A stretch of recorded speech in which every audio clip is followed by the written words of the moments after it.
kalau soal itu kan saya udah jelaskan berkali-kali ya bahwa Golkar ini adalah partai terbuka ya bagi siapa saja yang merasa aspirasinya sama, kepentingannya sama, cita-cita politiknya sama ya. Kami dengan senang hati menerima dengan tangan terbuka. Jangankan seorang presiden, rakyat biasa saja kalau masuk Golkar kami senangnya luar biasa gitu. Tetapi Golkar ini kan punya eh, sebuah organisasi besar, organisasi tua juga. Kita partai tertua sekarang di Indonesia, insya Allah tahun ini 60 tahun gitu. Dan kami bertahan sampai sekarang, besar sampai sekarang itu karena memang punya tradisi organisasi yang kuat, ya, tradisi kaderisasi yang kuat. Semua roda organisasi ini berjalan karena ada aturan-aturan, mulai dari RRT, peraturan organisasi, juklak semuanya diatur dan kita taat dengan itu. Gitu. Nah sementara ini kan kalau bicara tentang Pak Jokowi, kami juga nggak boleh mengandai-andai. Sampai sekarang belum pernah ada pernyataan resmi kan dari Pak Jokowi atau dengan siapa yang disebut dengan keluarganya menyatakan keluar dari PD Perjuangan. Kami juga nggak mau GR, jangan-jangan masih PD Perjuangan ya kira-kira gitu. Jadi itu tergantung Pak Jokowinya. Tapi kalau disebut Pak Presiden bukan lagi anggota PDIP, pembahasan di internal Golkar merespon seperti wajar? Nggak ada. Kita kan itu urusan internal masing-masing ya. Kami menghargai kedaulatan, otoritas dari masing-masing partai politik masing-masing ya. Kebijakan apa yang diambil oleh partai politik lain kami tidak tidak mau masuk dalam mengikut campur dalam putusan itu. Bang Doli, saya terkait satu lagi terkait ada kabarnya istrinya Ridwan Kamil itu batal maju di Pilwalkot Bandung, itu gimana Bang ya? Dan sama apa ada korelasi dengan mungkin Ridwan Kamil akan maju di Jawa Barat gitu Bang? Iya, kami kalau dari Golkar ya lebih mendorong saudara Ridwan Kamil untuk maju di Jawa Barat kembali.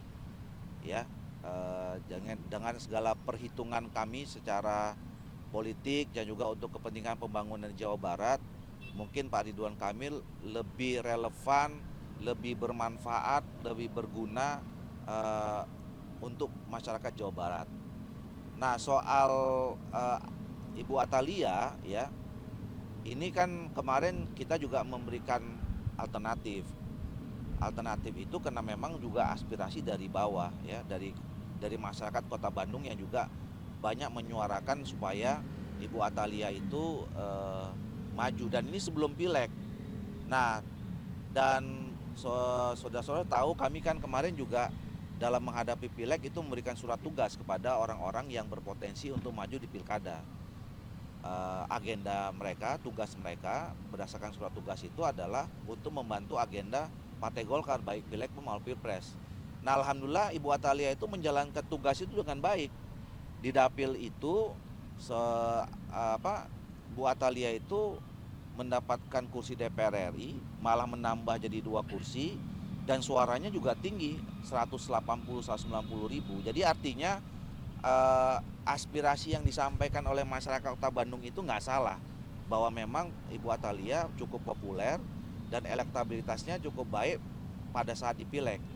Nah, nanti kita lihat perkembangannya ya, kalau salah satu nanti yang akan kami pertimbangkan juga adalah apakah menjadi positif ya ketika Pak Ridwan Kamil di Jawa Barat, terus kemudian istrinya di Bandung ya, itu akan menambah nilai positif atau malah negatif, itu yang nanti juga kami akan kaji. Jadi semuanya masih terbuka. Tapi Bu Atalia memang sudah resmi mengundurkan diri gitu ya?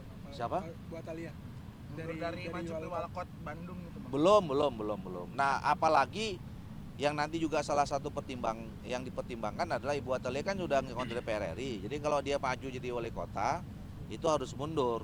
Nah, ini kan belum tentu juga setiap orang habis bertanding dapat sesuatu terus kemudian suruh tanding lagi harus mundur, yang kemarin kan belum tentu mau.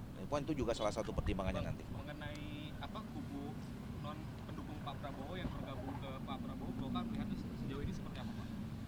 Kami melihat bagus-bagus saja ya, karena begini, kami kan dari awal salah satu pertimbangan kita memberikan dukungan ke Pak Prabowo ini kan ada satu narasi besar yang dia selalu sampaikan, yaitu bagaimana Indonesia ke depan ini kalau mau maju itu salah satu syaratnya kita harus tetap bersatu bersama, solid gitu, membangun persatuan dan kesatuan gitu. Bersinergi antara elemen bangsa gitu. Jadi wujudnya kan salah satunya adalah bagaimana Pak Prabowo yang sekarang sudah ditetapkan sebagai presiden terpilih juga harus membangun komunikasi dengan semua elemen bangsa termasuk partai politik. Nah, cuman ada hal yang berbeda ya. Saya kira komunikasi politik itu menjadi mutlak penting ya dilakukan gitu. Tapi apakah kemudian itu menjadi dapat disimpulkan bergabung dengan pemerintahan, itu belum tentu. Tergantung si partai politiknya masing-masing ya. Dan oleh karena itu kalau komunikasi politik itu sudah dilakukan dan terus dirawat ya, urusan berada di dalam atau di luar pemerintahan saya kira udah nggak jadi soal lagi, karena itu menjadi sama mulianya. Tapi Ya. dikhawatirkan mengurangi jatah Golkar sih Pak?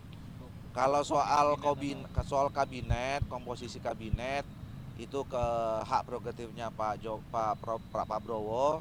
Saya yakin Pak Prabowo sudah paham, punya rumusan sendiri ya.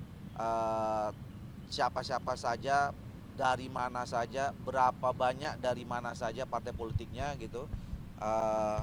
Dan beliau saya kira seorang politisi, sekarang sudah jadi presiden yang juga cukup punya pengalaman, tahu persis, punya rumusan, udah punya rumusan sendiri dan komunikasi dengan partai politik terutama yang tergabung dalam koalisi maju, apalagi dengan Pak Erlangga juga udah sama-sama paham lah mereka itu. Jadi kami nggak akan merasa terganggu. Berarti nggak ada kekhawatiran misalkan tadi kan hari ini kan Pak Prabowo ketemu sama Nasdem ya, sama Pak Surya Paloh tuh nggak khawatir misalkan ada mungkin pembahasan kursi yang berujung pada mungkin kekurangan kursi dari Golkar sendiri nggak? Nggak ada. Nggak, ya, makanya saya kira Pak Prabowo pasti sudah punya rumusan sendiri. Yang itu rumusan itu sudah muncul pembicaraan antara ketua umum partai politik terutama yang di Koalisi Indonesia Maju. Jadi kalaupun kemudian nanti ada partai-partai politik lain yang masuk, gitu, tentu saya kira itu sudah ada kesepahaman antara Pak Prabowo dengan ketua umum partai Golkar, ketua umum partai PAN, Demokrat, dan yang lainnya ya, yang tergabung dalam Koalisi Indonesia Maju. Rumusan yang disepakati apa? Ya, Berapa sih? yang tahu Pak Prabowo, Pak Erlangga dan Allah Subhanahu Wa Taala. Pak, rumusan yang disepakati apa antara Pak Prabowo dan pimpinan partai yang ada koalisi Indonesia Maju? Belum selesai kan, ini pelantikannya masih 20 Oktober, masih panjang gitu. Walaupun saya yakin sudah ada pembicaraan awal ya, tapi finalnya kan nanti masih lama. Karena Pak memang Doli kan dapat punya kursi menteri nggak Pak? Apa? Pak Doli dapat kursi menteri. Saya ini kan pengurus DP Partai Golkar, itu tergantung dari Pak Erlangga ketua Bang, umum Munas kita. jadinya Desember. Ya, Munas Desember itu adalah keputusan ADRT. Jadi ADRT kita itu menegaskan bahwa Munas dilaksanakan setiap bulan Desember 5 tahun sekali.